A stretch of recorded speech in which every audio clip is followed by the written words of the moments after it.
Bapak-bapak dan ibu-ibu, saudara-saudara yang terkasih, warga GKPI Resort Maranatha. Saya menyampaikan selamat bertemu kembali dalam acara, meski dalam bentuk video yang akan kami sampaikan sebentar lagi, sebagai sarana berjumpa kita dalam Tuhan, dalam rangka membangun iman percaya kita kepadanya di tengah-tengah kehidupan ini. Baiklah Bapak Ibu Saudara-saudara, kita memberikan sejenak waktu untuk mendengarkan khotbah dalam ibadah kebaktian sektor minggu ini yang akan kita bacakan nanti dari kitab Amsal pasal 22 ayat 22 sampai 29. Sebelumnya kita bersekutu di dalam doa. Puji-pujian ucapan syukur Tuhan kami sampaikan kepadamu atas karuniamu yang memelihara hidup kami di tengah perjalanan hidup hingga pada saat ini. Terima kasih atas bimbinganmu, penyertaanmu, pemeliharaanmu atas seluruh kehidupan kami, sehingga kami masih boleh menikmati kesehatan, menikmati waktu untuk malam ini, bersekutu denganmu lewat ibadah kebaktian sektor, walaupun kami lakukan di tengah keluarga kami masing-masing. Hadirlah Tuhan dengan kuasa Roh Kudus-Mu, berkatilah kami umat-Mu yang senantiasa merindukan persekutuan denganmu. Dalam nama Yesus Kristus Tuhan kami. Amin.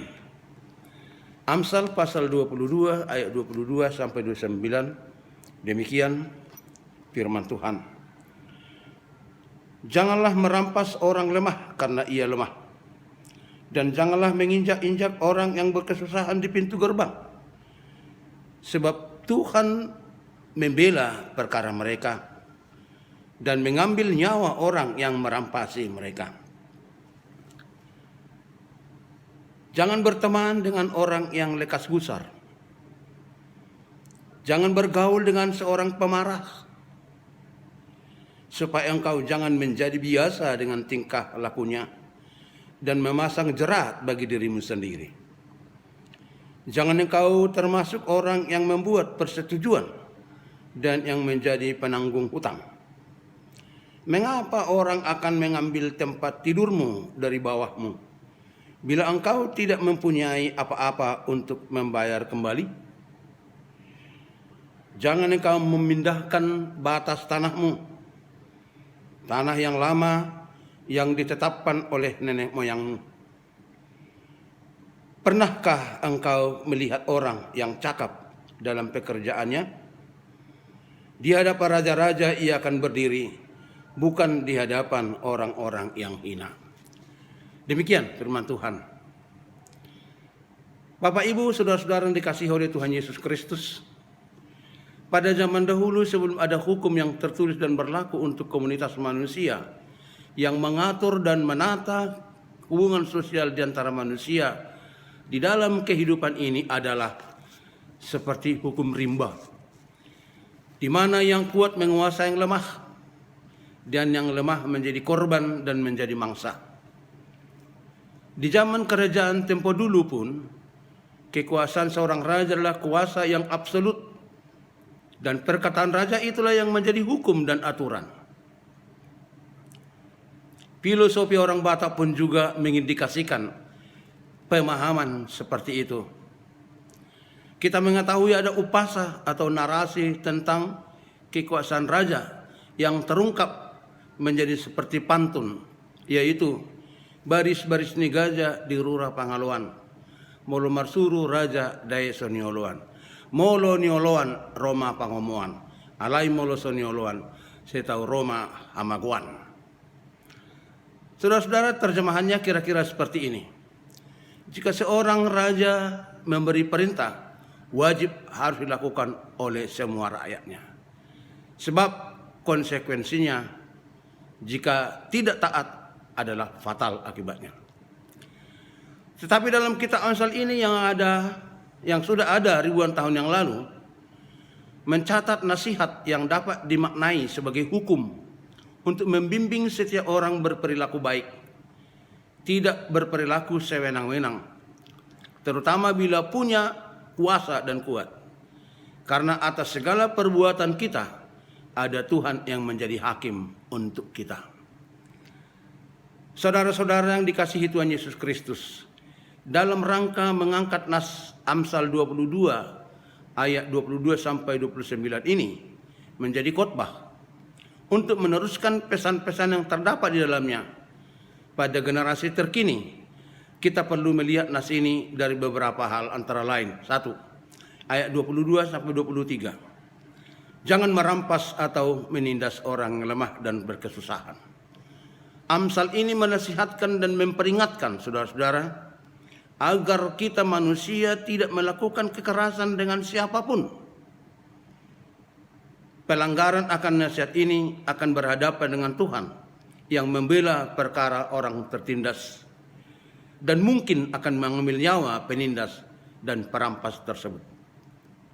Kedua, ayat 24-25. Jangan sembarangan berteman dengan sembarang orang.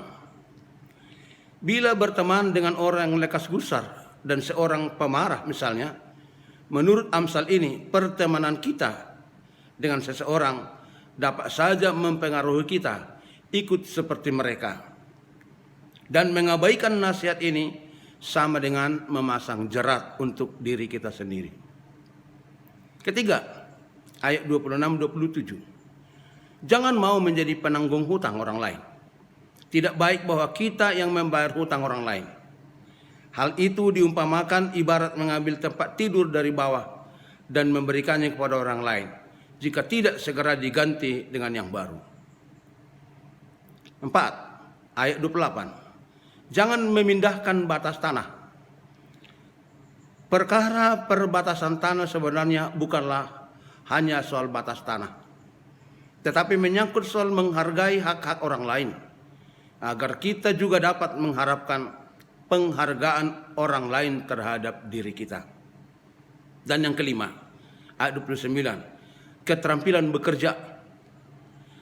Ketika seseorang cakap dan mengerjakan pekerjaannya, akan menghantarkannya kepada keberhasilan, kesuksesan, serta mengangkat harkat dan martabatnya menjadi setara dengan raja dan orang-orang terhormat lainnya.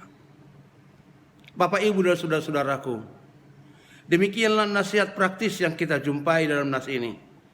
Nas ini juga mengingatkan kita bahwa penilai dan penjawab terhadap perbuatan-perbuatan yang kita lakukan adalah Tuhan.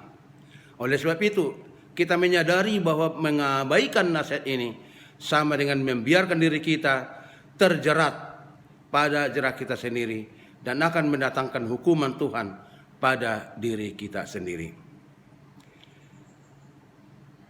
Bapak, Ibu, dan saudara-saudaraku, kita mencoba mengaplikasikan khotbah ini dalam konteks kehidupan kita saat ini. Ada 5 poin kita catat dalam khotbah ini yang perlu untuk diapresiasi terkait dengan hidup kita pada masa kini, yakni perampasan akan hak orang lain, menjaga sikap dan pergaulan kita, jangan mau menanggung kewajiban orang lain, menghargai milik orang lain, dan menjadikan diri kita menjadi cakap dalam pekerjaan kita sendiri. Poin-poin ini dapat kita simpulkan tentang penataan hidup kita secara etika sosial dan membina pergaulan kita sebagai sebuah komunitas manusia yang harus saling menghargai. Meskipun dalam nas ini tidak disinggung soal iman percaya kepada Tuhan, tetapi justru iman percaya kepada Tuhan itulah yang menjadi kunci dalam melakukan nas ini. Ayat 23 nas ini menjadi indikator yang memutuskan bahwa Tuhan akan membela perkara orang tertindas dengan menghukum penindas-penindas dengan cara Tuhan sendiri. Kita tahu bahwa harta kita yang paling berharga adalah nyawa kita. Oleh karena itu, janganlah mengorbankan nyawa untuk memenuhi keinginan nafsu duniawi dengan melakukan hal-hal yang tidak baik di hadapan Tuhan. Amin. Terima kasih Tuhan, nasihat-Mu sangat berharga bagi hidup kami, yang akan membimbing kami untuk berperilaku yang baik, yang berkenan di tengah-tengah kehidupan manusia, utamanya di hadapan Tuhan. Hanya dengan pertolongan-Mu Tuhan, rasa egoisme, kesombongan, ketamakan, dan lupa diri akan terkontrol dalam setiap kehidupan kami. Ajarilah kami Tuhan untuk berperilaku sesuai dengan kehendak Tuhan. Karena itulah mendatangkan berkat bagi kami. Dan sebaliknya, ketika kami mengabaikan seluruh nasihat-nasihat Tuhan, maka akan mengakibatkan datangnya penderitaan bagi kehidupan kami. Baik penderitaan di tengah kehidupan dunia ini, utamanya pada pengadilan Tuhan sendiri. Terpujilah Bapa di surga, berkatilah seluruh jemaat-Mu yang merindukan peribadahan denganmu. Di setiap keluarga hadirlah dengan kuasa Roh Kudus-Mu. Berkati kami Tuhan, berkati anak-anak kami, berkati orang-orang tua kami, berkati orang-orang yang kami kasihi, yang kami cintai, berkati bangsa dan negara kami, agar kami tetap bijak menghadapi COVID-19 yang masih belum aman di tengah-tengah negeri ini. Bapa di surga, kepadamu saja kami berserah. Pimpin dan sertalah hidup kami dengan kuasa kasih-Mu yang tiada tara. Dalam nama Yesus Kristus kami berdoa. Terima kasih Tuhan. Amin.